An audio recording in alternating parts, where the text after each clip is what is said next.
It's Energumen opening up a clear advantage in the closing stages. A breath of fresh air over fences is going to stay at the helm of the 2 mile novices. Energumen by a romping 10-12 lengths.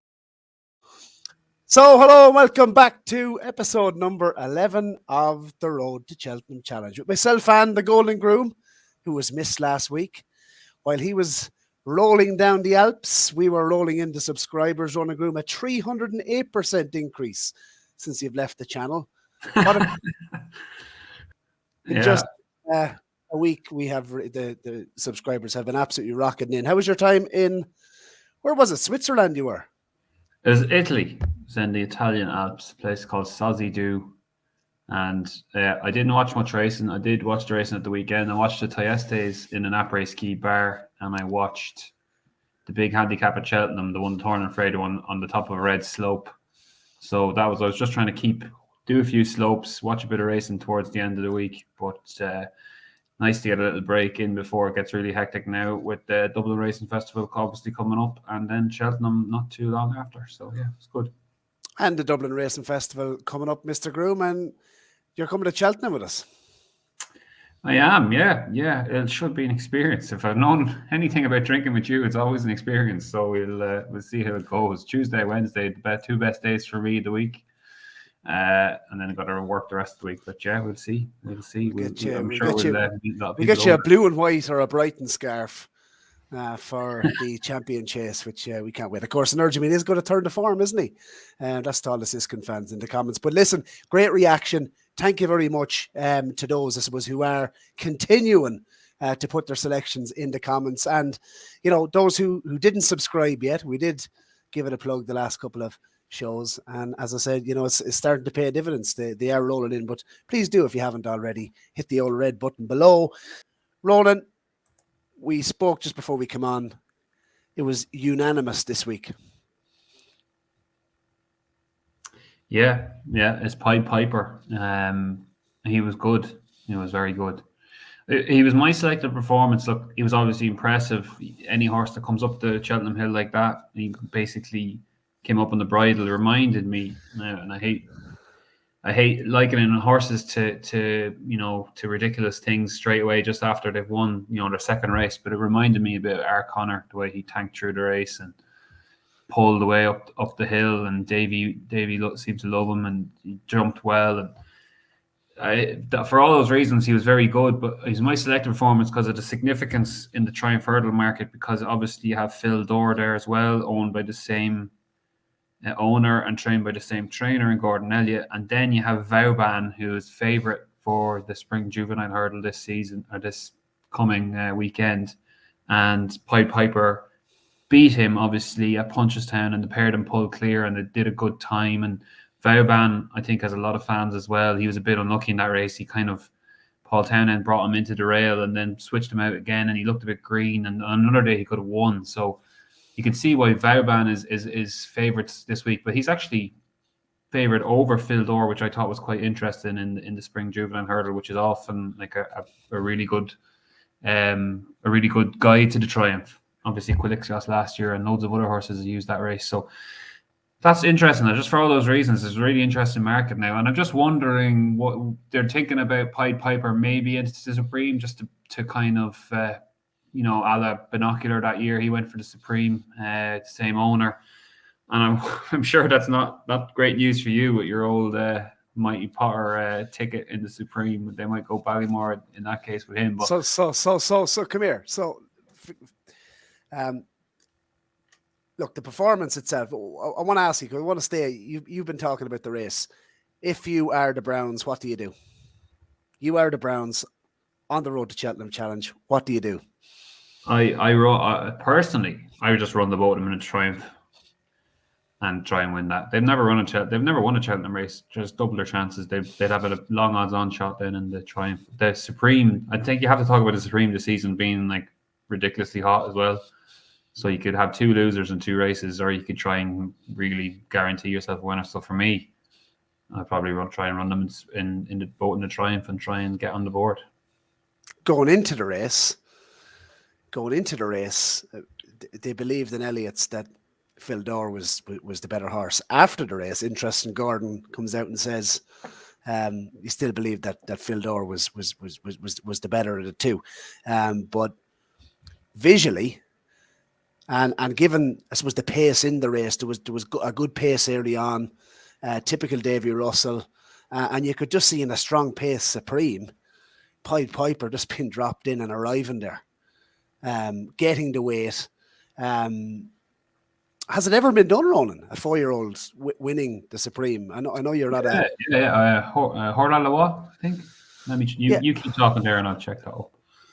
But, for me, I'm majorly worried for my Mighty Potter bet now, off the back of what I've seen. Because, you mentioned, if you were the Browns and you haven't won at Cheltenham, do you couple your chances in the triumph? But you have to, I suppose, wait and see what happens next weekend. A lot will depend on what happens at the Dublin Racing Festival. You'd have to think, if Vauban goes and wins there, obviously Phil Dore drifts for the triumph, and do you put Pied Piper in there? Should probably be a no-brainer. But if Phil Dore wins, I wouldn't be surprised to see this lad going to the Supreme.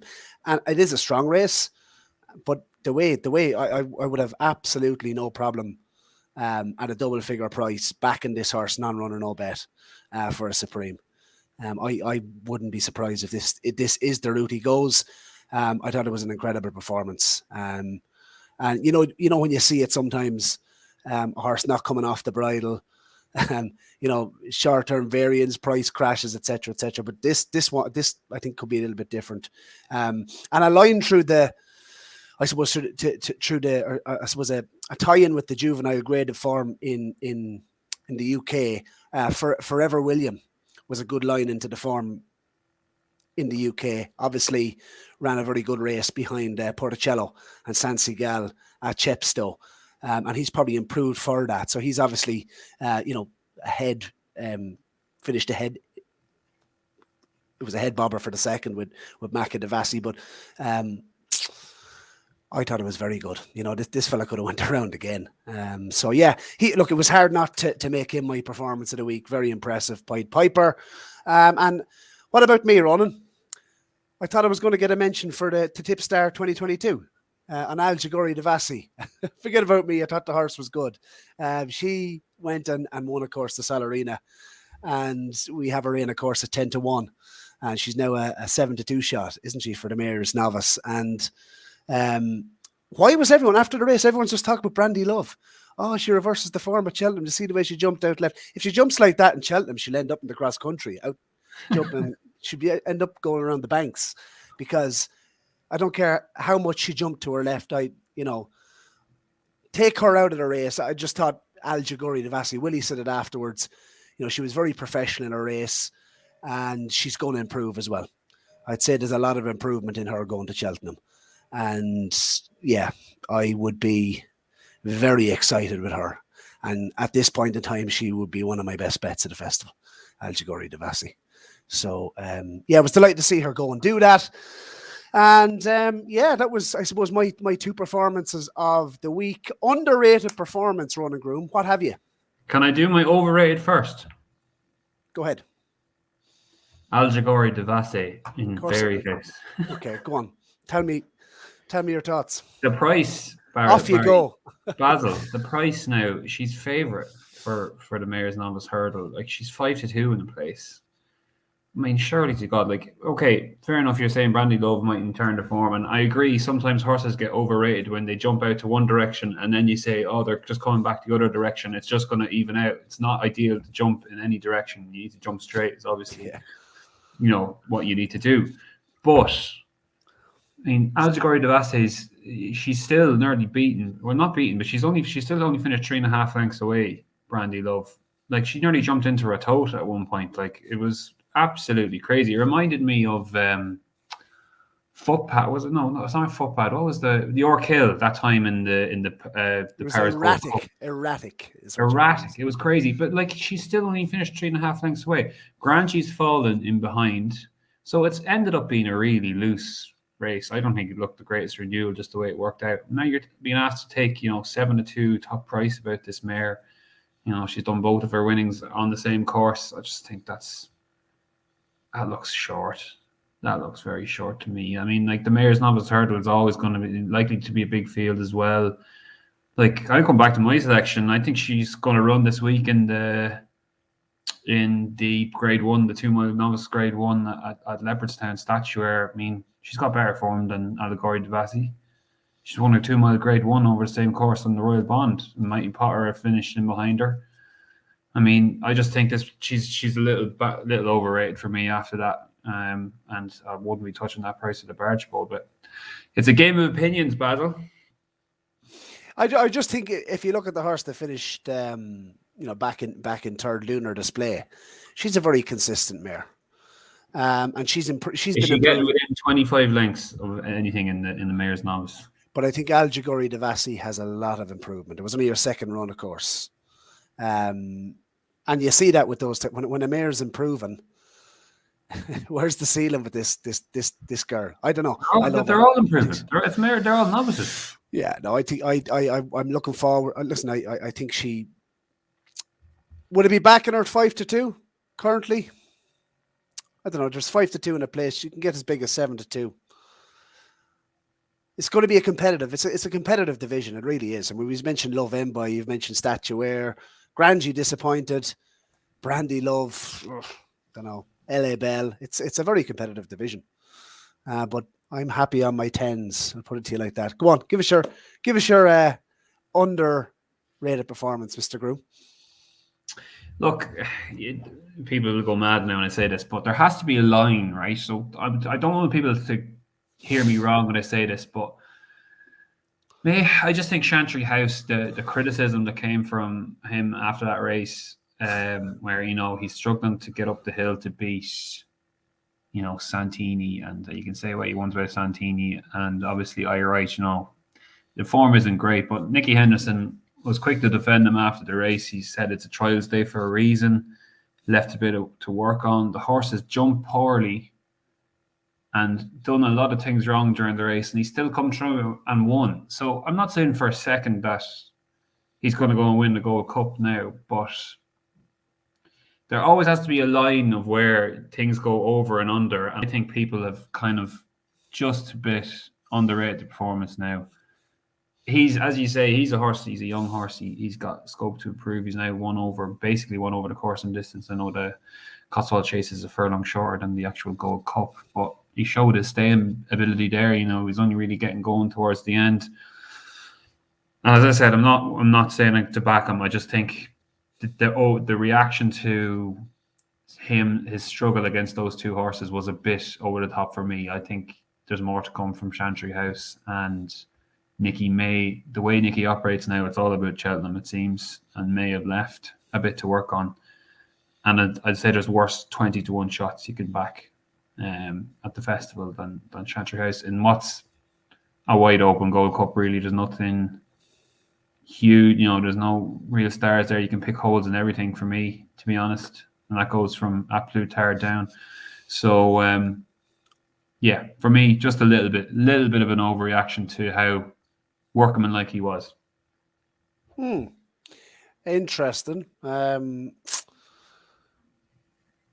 Of course, he was on our season preview. He was one that I was looking forward to going up into Open Company, but you couldn't honestly run and beat back in Chantry House for a Gold Cup now, could you? I didn't say that. Did you listen to me? Well, I didn't say I was going to back him. I just said he was a little underrated over the weekend. That's all. Okay.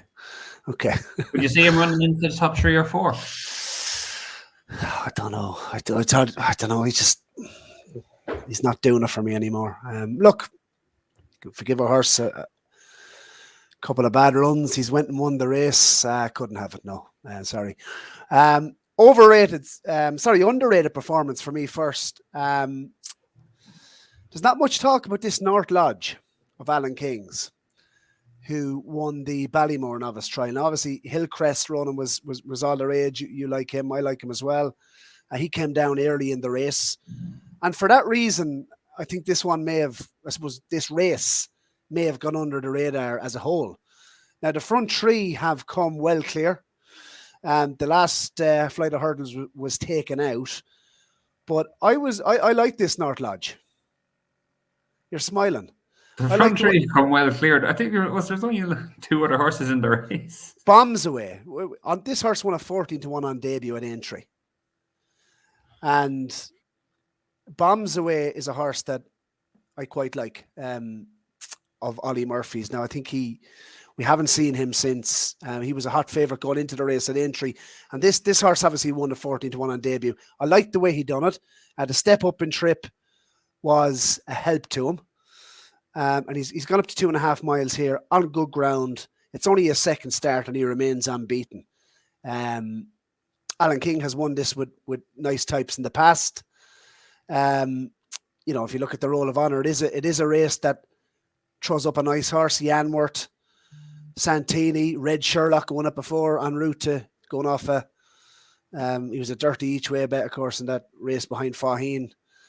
So it does at Fisher's Cross won it. So it has thrown up some nice types in the past. And I just kind of think this horse might go in under the radar in what's an open Ballymore, North Lodge. Now, interviewed afterwards, Alan King wasn't committing to it. They are going to talk about it. So whether he does even line up at the festival is a question. But this horse is unbeaten. He's won here. He's gone and backed up his win at Aintree. And I think he's a tough horse. And, the last flight, he out-toughed Balco Coastal, who took a while to get organised. The third is a nice horse, a different kind. That's what I meant, Ronan. So there's winners in here. And I think North Lodge is a tough horse. And I like him going forward. Overrated, that was Brandy Love for me. I'm not going to go on about it. I felt, as much as I liked Altigoris Devasi, I think all the talk afterwards was Brandy Love and how she was going to reverse the form. Can't have it. Yeah. Basil, the other thing to note, and I didn't actually mention it, and this is quite important, but Altigoris Devasi's got a £5 penalty now at Cheltenham. Yep. That's huge. I mean, like, when you think out 3.5 lengths, Brandy Love basically jumping out, giving away about 5 lengths at most of her hurdles. I mean, surely to God, you're thinking that's not ideal at all. No, I think she'll improve. Probably about £10 going to Cheltenham. She might need to improve more, but no. And the other thing, Hillcrest. I'm digging my heels in. Yeah, talk about Hillcrest. Sickening, Albert really. Bartlett. I was trying to watch the rest of the race you were talking about there, and I was watching it like this because I've really taken to the horse. I watched his race again at Cheltenham over on New Year's Day. I just thought he was brilliant. He was fantastic on the day. He just looked a real scopy horse that could be anything. And for that to happen in the race when you're really looking forward to seeing the horse again, it's just so frustrating. So it's a case of back to the drawing board now with him. Whether they try to get another run in before Cheltenham or not, it's just not ideal, is it? It's not ideal at all. So hopefully they can get him going again, and maybe it is next year as a chaser that we see the best of him. But hopefully the Henry Daly team can get him going again, because I think he's a really exciting type. I concur with that. I like him a lot. Hillcrest. He's only going to be better, isn't he? Avoid the cliche, but he's going to be some chaser, that. Hillcrest. Tracker horse, Ronan Groome. Yeah, just one for me, Basil. Willie Mullins has raved about this Rememies for a long time, and he's never really delivered. If he watched his some of the bumpers last season, and Willie was always saying to Patrick to go and ride Rememies, and he was getting on like Kilcrush and whatever, but Rememies used to tank into the race like this. And I remember I watched a lot of his races on just watching Betfair and how the prices contracted. He traded odds on in a lot of races, and whatever reason he wasn't finishing out his race. I thought he had a lovely start over hurdles in the he was third there to the nice guy at Naas, just beginning to stay on again. It looked like he was about to finish off his race, and this on what was his seasonal debut, and he just kind of made this weird mistake at the last where the back hind legs went in. But Willie, even after the race, he mentioned him when he was being asked about the nice guy. So he said he loved, he's for some reason, Willie's just taken a real liking to him, has a lot of belief in him, and he's just gave him and dropped his name in again and said he loved the start. So I think he could be a horse that could run nice races coming into the spring, and it'd be interesting to see where he goes next. So Rememies is going into my tracker. Yeah, I completely agree with you. He was put him up on this show Ronan last year for the champion bumper, and he ran a nice race for a long time actually in the race. What do you call him? Fat after the race. He's quite fat and hard to get fit after the race on Saturday, and I really like the nice guy. He has a really nice profile. Willie said he does absolutely nothing at home. And, he just sort of brings it to the track. And he's obviously 2 from 2 on bumpers and 3 for 3 over in this season. I really like the nice guy. I think if he lined up in a Barta, both of those horses could have a good squeak in an Albert Barta, which looks a competitive division again. My tracker horse, Ronan, ran at Fairy House on Saturday. And the Doyles have a nice horse, a Flag Bearer, that was probably unlucky, wasn't he, on previous start? He was unlucky, Flame Bearer was unlucky on previous start at Naas when Braun, Paul Townend was dragged into the Stewards. But this horse got off the mark. Micromanage, who's taken a few attempts himself, but back in third, Prairie Dancer into the tracker for Joseph O'Brien. He's only a 4-year-old. He was getting the allowance, but I like this horse's profile. And this to me now could be one for the Boodles. I really like the profile of this horse. He was a decent rated flat horse run, 86. He's by Territories. And I listen, he's had 3 starts now over hurdles. Loved his run behind Ben Seagal. You'll probably like him in the same colours as Jeff Kidder, who won at Punchestown back in November. It was a really eye-catching run. He jumps quite well, never really put into the race, and stayed on hands and heels, wasn't flogged. Same last time at Leopardstown in the maiden, which often throws up a horse with a view to the Boodles. That race at the maiden, the 3-year-old maiden at Leopardstown at Christmas was won by Akira Len. He wasn't given a hard time of it on that occasion either. But I just thought it was a really, against his elders, obviously he was getting weight. Same story, wasn't knocked about whatsoever. And he jumps well and stayed on nicely. And if you look back at fourth, Roaring Potter, who was an eye catcher in her own right behind Grangie earlier on the season, finished fourth. So I think it's an interesting profile going towards something like the Boodles. He is 20-1 in a place. Would possibly the same race that the likes of Band of Outlaws won at Naas, which is coming up, I think, mid-Feb.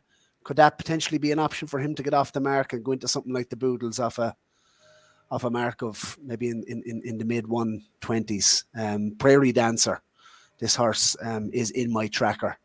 And just to mention for Ballyblack, who crept up, Ballyblack. My pronunciations are not great on this show tonight, Ronan, but Ballyblack for Jeremy Scott. He is down to go in a maiden hurdle at Exeter on Wednesday in the 4:10. He was in the tracker from previous. There's a couple of nice types in there last quarter for the pipes, Chavez for Paul Nichols, but I really like the way this horse stayed on at the second behind the Nichols horse. The names escapes me, in the same colours as Simply the Bets. But Ballyblack, he is in the tracker from this show already, and don't forget him on Wednesday. So we've thrown up a couple of tracker horses running on this show. The likes of Love Envoy, of course, and Cruise Control for Tom Lacey. So let's hope Ballyblack can do the business this Wednesday. Right, okay. Viewers' questions. While I'm going to find some of the viewers' questions, Ronan Groome, you talk us through your selection last week, which was Tiger Roll. Justify that one. Are you a bit skeptical? Well, you talk to me about it. What's... Okay. Well, look, it's all about the cross country for Tiger Roll, and I think that's Gordon Elliott's been no qualms about that. That's been his target all season. And I saw enough in the run at Navan there in that 2.5 mile handicap hurdle from him for me, he showed a lot more in that race. Off a big weight, he's carrying 11 stone 5. Fair enough. That's taking in Rob James's claim. He was off a mark of 145, but I saw more from him there than I saw when he ran in the Grade 2. I think it's the Boyne, isn't it? The Boyne hurdle at the track last season in February when he was beaten 60 something lengths by Beacon Edge.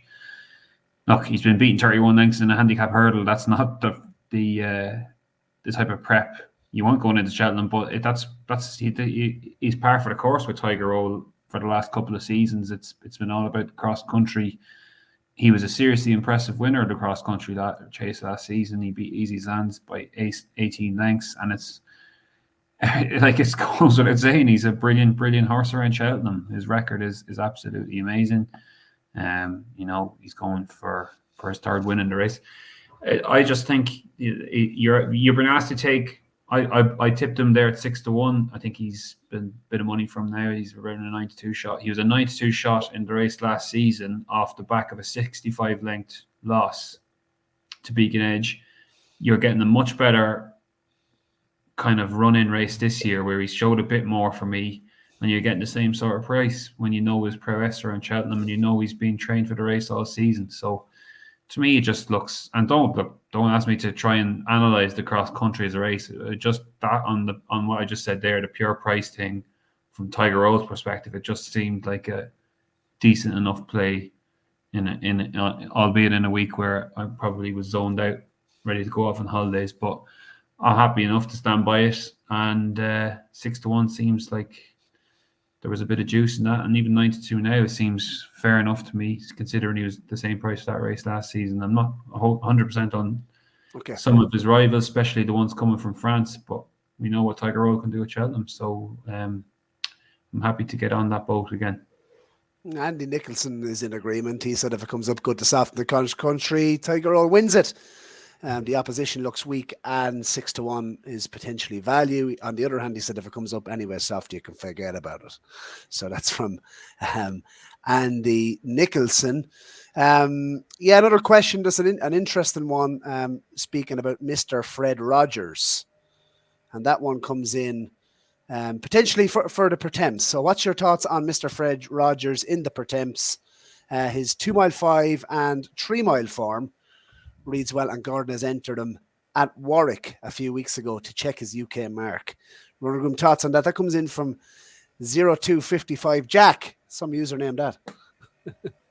Do you remember when we watched his last race, Mr. Fred Rogers? It was the day after your wedding, and we backed a horse called Nell's Well, and she looked like she was going to win. And Mr. Fred Rogers just zoomed by late on in the fog in Thurles. So, he's interesting. Mr. Fred, and obviously Gordon's record in the Pertemps is pretty good. Dunboyne has been mentioned for that, hasn't he, as well, for Gordon? Yeah. I didn't actually see what rating he got. He's 132 in Ireland, I think. And he's obviously got form in behind Ginto. Just looking back at his profile now, he beat that Chantry House, was okay at Punchestown. And he's obviously won over the 2.7.5. So, he's got a lot going from unexposed horse as well. And if Gordon's going to run that type of horse in the Pertemps, you always got to have a chance, definitely. And Russell Staunton, I wonder is he related to Steve? His claim to fame is he put up Gowl Road a day before Gavin Lynch did. So maybe Gavin is checking in on the show, Russell. So keep those selections coming in. A couple of other interesting ones as well. Neil Morris says Barry has always been flirting between being the village idiot and a pure genius. I know which one I'd be. The latter there, Mr. Neil. But he's enjoying the show, which is great to see. And big disappointment for William McLeod, who's a big follower of the show, and he's had 2 long range doubles, Fernie Hollow and Sir Gerhard, both at 33-1. So that's disappointing, isn't it? Which has blown the Arkle wide open, Ronan Groome. Yeah, absolutely. I'm sure you're happy with your play on Blue Lord, and as I am happy with Riviere de Tel. It's game on, isn't it? Game on, absolutely. It's open right up. It's game on in the Arkle, but disappointment. I think it's plenty around Fernie Hollow at big prices. So Very disappointment with that. Just an interesting one. Chris Houghton says the JP factor isn't what it used to be. I can remember being at Cheltenham and the rumour went around like a butterfly. So I got on 8-1. I can't see it happening again. The JP factor, thoughts? I guess it's quite a long-winded question. I did an interview with Edward O'Grady there 2 weeks ago, and Edward was trained JP's first winner back in the day at Cheltenham. The name of the horse is escaping me now, but back then I think that's a general gambling thing now. Or who's actually getting a bet on and with any of the bookmakers, with especially the stakes that JP probably wants to play at, and the gamble's getting landed, and it's just getting a bit harder for Irish horses. I think in a more kind of on a different angle to the question, I think it's going to be a lot harder for Irish horses, specifically handicap hurdlers and chasers, maybe this season going to Cheltenham, when JP would have a lot of them as well. I think that we won't see the same sort of dominance in the handicap divisions, just the way the British handicapper is kind of, the BHA are doing a review into why that there was so much domination from the Irish horses last season, and the British handicapper seems to be letting a lot of the home horses off a bit easier this season. I think that's a trend everyone's kind of spotted, so it'd be interesting to see what happens next month. Yeah, and Ryan Trowbridge has said he was hoping for a little bit more humility from Barry and an actual acknowledgement that Shishkin was very, very, very good. He said it was a petulant child and a little respect wouldn't go amiss. Ryan, do you know what you do? There's plenty of shows out there that talk about Shishkin. Don't watch the show. Now, next section. Next section of the show. Just watching a replay of Kilcrut. Absolutely bolting up today, Ronan. We must talk about that quickly before we do come on. He's back in the picture, is he? I don't know how much he bet today. Yeah, it was good to see him win. He did it nicely. He won by 21 lengths and didn't really have to come off the bridle. Maybe they're a lot more excited about him now, but when we want to see it probably again up in class, you couldn't really be getting too excited about him for the Supreme of a maiden hurdle win in my book anyway. Absolutely. Okay. Going to rattle through the selections very, very, very quickly, and then we're going to come to our selections for this week, Roland. So, conscious of the time, shall I start us off? Mighty Potter, 25-1 for the Supreme Novices Hurdle. Pied Piper may have put a dent in that bet with his absolutely scintillating performance. We will have to see. I do believe Mighty Potter isn't going to the Dublin Racing Festival, so he will go straight to Cheltenham, but it'll be interesting to see which way he goes. Does he go Ballymore or Supreme? My gut tells me if Phil Dore goes and wins this weekend, they might be tempted to roll the dice with Pied Piper in the Supreme. So, which would probably mean Mighty Potter, they may step him up and trip. But regardless, look, if he lines up Mighty Potter on the day, I'm pretty sure he will be a single figure price and will be an even better horse, I think, next year. So look, he's a talent. I'm happy enough on that, I suppose. Energumene 5-1 for the Champion Chase. This one here, I think he'll go and reverse the form, actually. Energumene. So 5-1. Yeah, Magic Days 20-1 for the Arkle. She. We spoke about her plenty, but she hasn't drifted out to a mad price on Betfair or anything like that. And Henry de Bromhead, are they talking about Course Sublime potentially as a grand annual horse? So I'm wondering, will Magic Days, when are we going to see her again? And she obviously has the entry in the Arkle. Could she be Henry's only runner in an Arkle? If she lined up, she could have an each way squeak with Ferdy Hollow not in the mix anymore. Janadale Gold Cup, that isn't happening. He isn't even entered in the race. He was my first long shot at 50-1. Sporting John 20-1. We discussed him earlier on the show. Has the option of the Pertemps, but I think with Champ disappointing and with Sire de Burley potentially in the picture for the Pertemps, Sporting John, if he was mine, and he's not mine. And JP has had over 4,000 winners last weekend. But if he was mine, I couldn't see why they wouldn't roll the dice. This horse is talented, and if he lined up in the stairs, he'd have a chance each way. Capadano isn't qualified for the National Hunt Chase. Statler impressed. I was just looking. Chances for him to get qualified now are limited. If the exchanges are anything to go by, Festival Novices Chase would be the preferred route.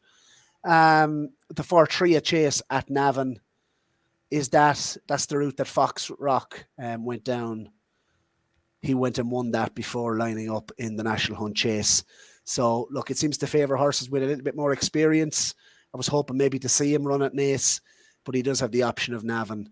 And, if he did line up in this, he'd have a chance, obviously.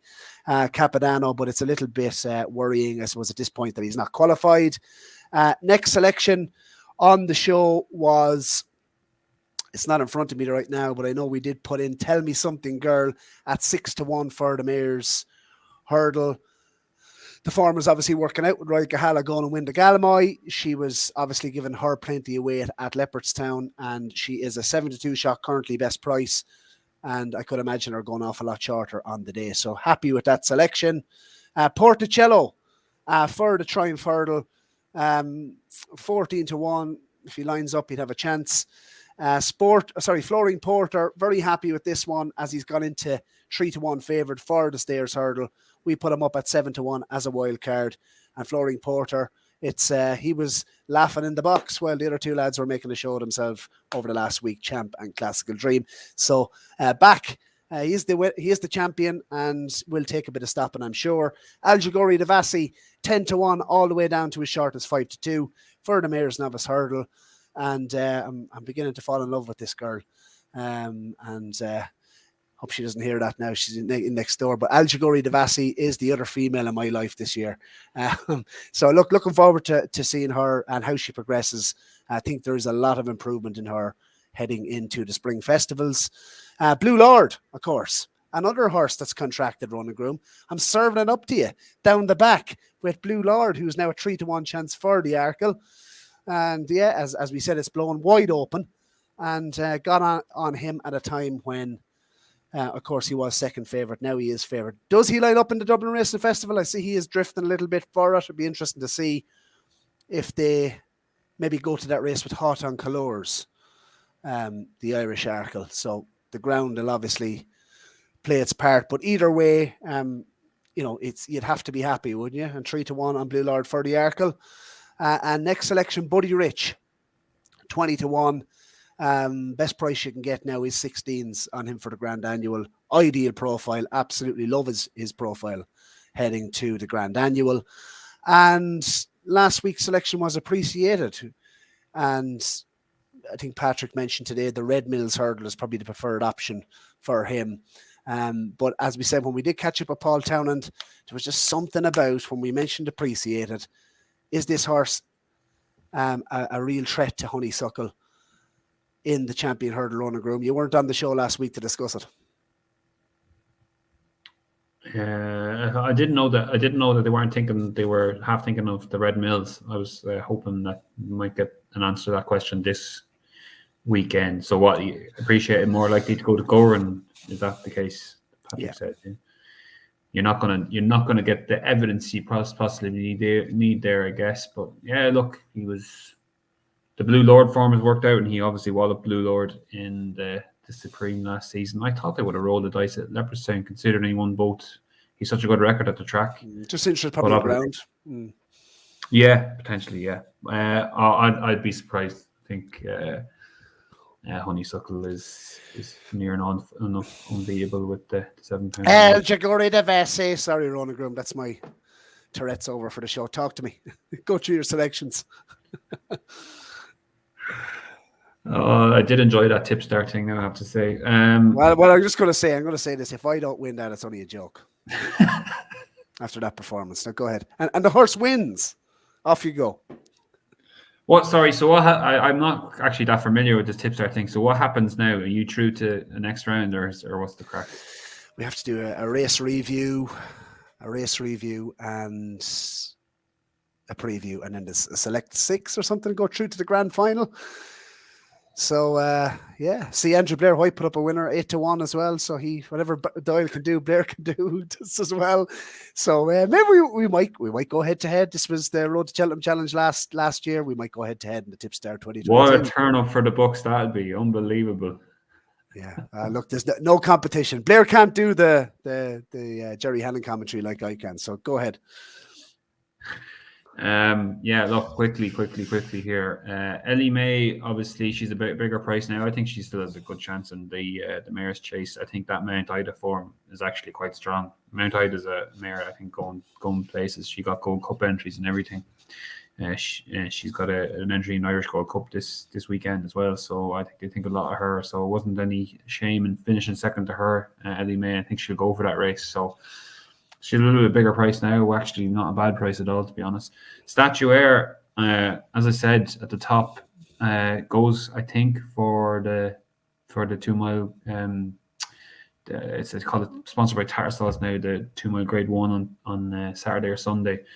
Well, like that's a big vote of confidence for me in her level of form. She's obviously won a Grade 1 against the Geldings already, and if she runs in the top 3 there, she's got to have a big chance in the Mayor's Novices Hurdle on pure form terms, you know. Riviere de Tel is a shorter price now. Obviously, there's a bit of default in that because of the Fernie Hollow coming out, but you know that's Ante-Post punting for you. Sometimes it goes for you, sometimes it doesn't. I think she'll have a big claim in the Arkle. We'll find out more possibly this weekend. Saint Felician, quickly touch on him. Disappointing in Naas on Sunday. But part of me thinks that if they did decide to go to Cheltenham, might be going down a handicap route now. Maybe is that the plan? Yeah, perhaps maybe go for Coral Cup, even come up and trip, see what happens there. Martin Pipe, I wouldn't totally give up on Rem, and that's why I took the any race kind of route. So that's not too bad. Galvin is a shorter price now for the Gold Cup. I think he's probably solid enough each way angle into the race. So happy enough for him. Run Wild Fred, slightly. I was listening to. I think I saw a tweet over the weekend. People talking about the National Hunt Chase. Chickenstown don't have many runners in the National Hunt Chase, which is something I knew beforehand. The temperature. Kind of forgot, yeah. So the temperature. Yes, on Sunday, but I'm talking about the National Hunt Chase. I know that. Yeah. Chickenstown, they don't have many runners in the race. They don't seem to target it as much, even though Gordon is all over the race for Run Wild Fred. So we'll see what happens there. Night Salute, yeah. Look, the Triumph is getting a bit hot now. I think that could be a goner. That 16-1 doesn't look as appealing as it did at the time. Hillcrest, look, I wanted to roll the dice with him on the Ballymore because I liked him so much. I'm just really disappointed what happens. Let's see what happens now. Will they run him again? Tiger Roll, mentioned already. I think that's solid enough. And Alaho's obviously looking a nice price now. He's 5-4. He's my captain. He's 5-4 for the Ryanair. He'll be a lot of people's banker going to Cheltenham, I'd imagine. He's done the exact same thing he done last season. So, he looks rock solid. And a couple of long rangers there. Heaven Help is probably my best bet on the card, even though the Mayor's Hurdle is looking pretty competitive now. And Darvis Star, I was reading today, Gavin Cromwell hasn't given up on the thoughts of going for a Stayers Hurdle. So I think that's alive, though it is a big price at the moment. Probably a bigger price than 25-1. So not too bad. Probably need to get a bit more ammunition in there, but we'll work on that. Great stuff. Ronan Groome. In you get with your regular selection. Are you playing 1 selection, 2 selections, 3 selections? What are you doing this week? Yeah, it's just 1 selection for me today. I'm in the Albert Bartlett Novice Hurdle. And I want to get this horse in before he runs the weekend, potentially. And it's Eric Bloodaxe for Joseph O'Brien and Jigginstown. I was really impressed with this horse at Limerick over Christmas. I think Brian Cooper's comments after the race were quite interesting. He said the horse hated the ground.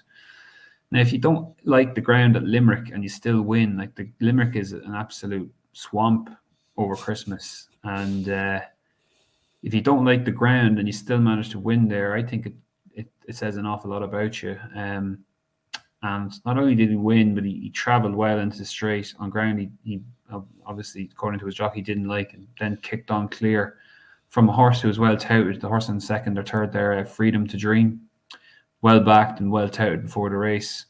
And Eric Bloodaxe went on past him like he was a really good horse. That was over 2.7. So I'd imagine that Albert Barrett is what they're thinking about. I think he runs in the Nathaniel Lacey this Saturday. So you're going to know your fate there straight away. But I just think this horse, he's a 7-year-old now. He's always been a horse that, been highly thought of. He actually beat Fernie Hollow in a bumper back in the day. He's had a few setbacks, but seems to be fine now. 7-year-old, so he's probably in the peak of his condition, and he's probably improving as well. And I just liked his performance. Like he got beaten by Ginto over 2.5 miles, but I think Ginto's a fair tool and might end up in the Ballymore. And this horse over 3 miles proved a lot. So I want to get him on side. He's 12-1 in more than 2 places. So he'll be my week 11 selection. Interesting. There's a couple of different angles that I'm going to go with here, Ronan Groome. By the way, I was looking at Eric Bloodaxe. It is a competitive race, and there's plenty in around.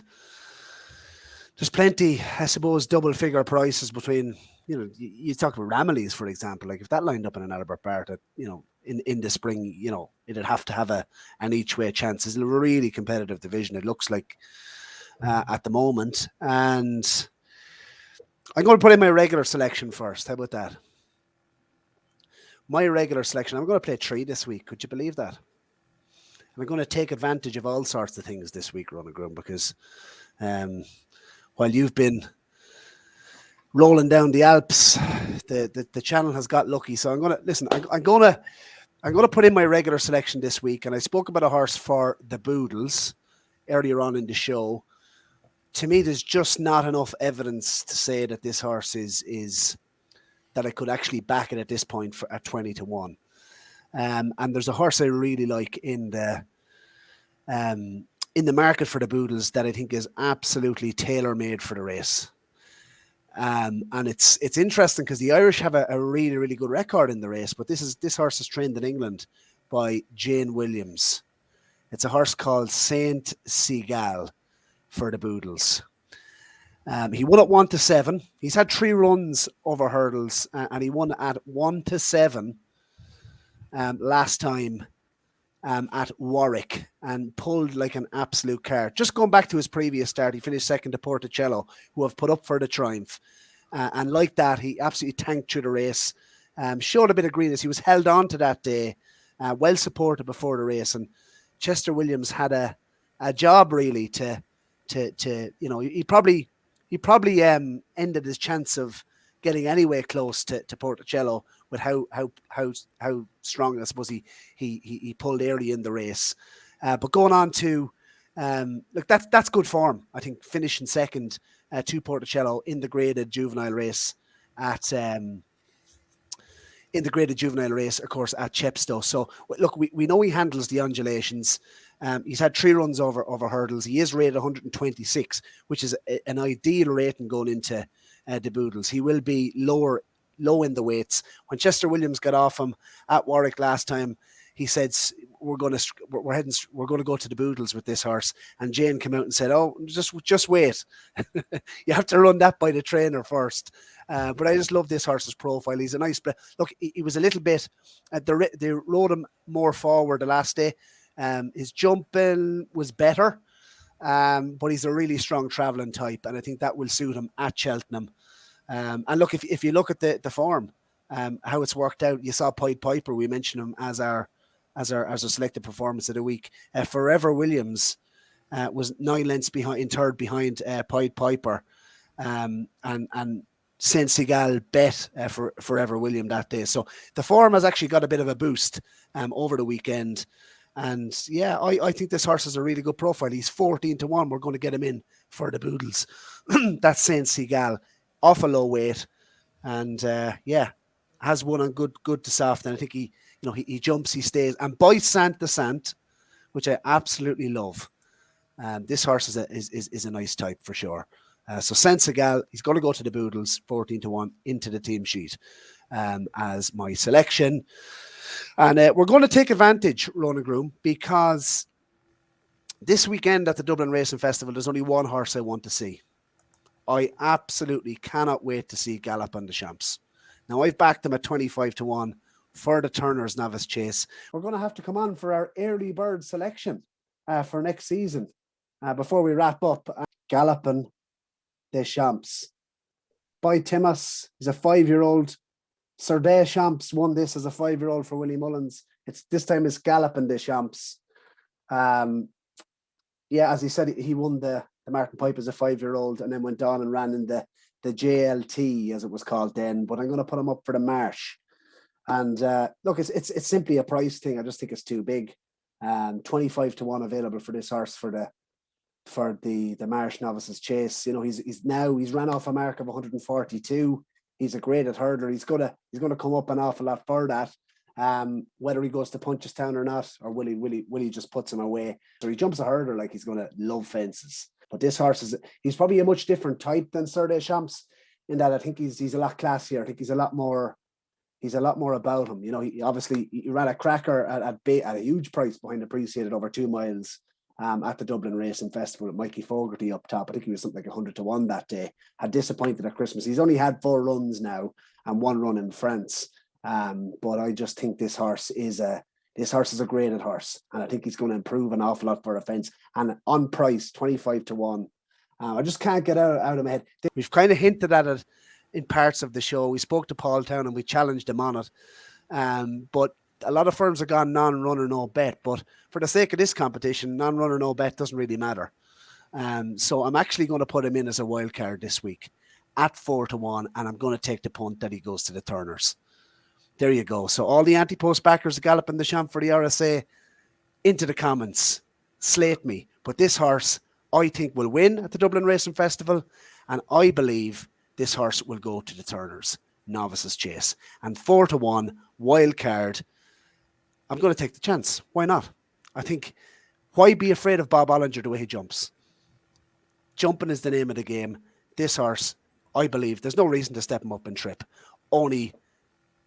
The only reason you would step him up and trip is because you're afraid of Bob Ollinger, and I don't think they are afraid of him. So let's go. Turner's wild card, 4-1, Galopin Des Champs into the team sheet. And could be an extra couple of points if he goes and does the business. And a long shot effort. I'm going to put in 3 Ronan Groome this week. And we spoke about the Albert Bartlett, probably contradicting myself a little bit here, that it is a competitive division. But my eye catcher this week, and I was going to actually mention him in the tracker. It's a horse called The Real Whacker. The Real Whacker ran at Doncaster in the Albert Bartlett graded race. And John McConnell sent over, was it Mahler Mission? Who I saw read some comments on Twitter saying he wouldn't win a maiden hurdle in Ireland. And John McConnell sends him and wins a graded race in England. But I don't know about that. That's maybe a little bit strong. But the eye catcher in the race was The Real Mahler. Now, he used to be trained by Pat Neville in Ireland and is now with Anne Duffield. So not your typical sort of Cheltenham Festival trainer. But this horse is 66-1. And as you say, Ronan, that's what your long-range efforts are for, is to take a flyer. And I think this horse is really talented. Harry Skelton rode him. I love this performance at Carlisle, over 3 miles and 1 furlong on soft ground. It was good ground at Doncaster at the weekend. And I'm not sure, I'd say this horse would be better with a little bit more cut in the ground. He really impressed me when he won at odds of 22-1, Ronan, at Carlisle. Really hit the line hard, stayed well. This horse, he'd absolutely relish a strong gallop. He was very keen early in the race, and I thought he was given a strange ride by Harry Skelton. Anyone who hasn't seen it, go back and watch it. And ran around the place after the last. He was green as grass. There's a lot more to come from this, and I'd say he learned from it. 66-1, The Real Whacker. That is a flyer, as a long range effort, and there'll be plenty, as we said, of competition in here. But sometimes the Albert Bartlett does throw up an absolute crazy price winner. And this horse is talented, the real whacker. So a long shot effort, 66 to 1. There's been a couple of nibbles at him since the race. He was the eye catcher at Doncaster in the Albert Bartlett trial. 66 to 1, the real whacker. And Ronan Groome, you might argue I am a real whacker. But thoughts on my selections? I like the Saint Seagal call. I like that, yeah. He has the profile of a Boodles type of horse with the Porticello form. I think Porticello's, he was impressive there. I think he has a chance in the Triumph and what's a good Triumph. So, yeah, no problems with that. The real whacker now, I have to say. That's a long shot, as you say. But no, how could you talk someone down for putting up a 66 to 1 shot? If you never put up a 66 to 1 shot, you'll never back a 66 to 1 winner, as they say. So why not? Yeah. So yeah, no, not too bad. Not too bad. I liked Henry's horse, Chantry House, as well, at a big old price for the Albert Bartlett. But this is something about, I just love the way this horse travelled through the race, stayed, and he's green as grass. And listen, John McConnell's nice horse also. So it is a competitive Albert Bartlett. It's a competitive series, Ronan Groome. Who do you think holds the aces to this point? Are you still confident? Are you still as confident as you were? I'd say so, yeah. Yeah, I'd say so. Yeah. I don't know. Maybe the viewers should have a little, leave a comment, see who has the better book, see what you think. But I'm confident at this point, yeah. A lot of your horses won't even run in their races, so. Okay, fair enough. I thought it was a good week. In fairness, Floating Porter, Blue Lord. Tell me something. You've had a good week. Altigoris Devasi. Yeah, and I appreciate you need that good week. Yeah, listen, Galopin Des Champs. I want to call it, right, because that's what this is all about. I want to call it 4 to 1. Yeah, why would you be afraid of Bob Ollinger the way he jumps? This Galopin Des Champs is a 2.5 mile horse this year. Plenty of time. We saw it with Allaho. Why go 3 miles now? Anyway, let us know below who has the better book. And yeah, I enjoyed this episode, Ronan, and we haven't got long to go. Yeah, not long now, as I say. And we'll see you, of course, at the Dublin Racing Festival. Make sure, if you do see myself and the Golden Groove at Leopardstown this weekend, come up and talk to us. Let us know what you think. Let us know who you think is going to win the Road to Cheltenham Challenge this season on the Champ.ie YouTube channel. And if you haven't subscribed, please do so. As I said, we had a 308% increase in subscribers since we started mentioning it on the channel, which is great. Ronan Groome, and it's onwards and upwards. Inside the final 150 yards, this is a special year, and it's a Hattons full of grace. And it's Energumen opening up a clear advantage in the closing stages. A breath of fresh air over fences is going to stay at the helm of the 2 mile novices. Energumen by a romping 10-12.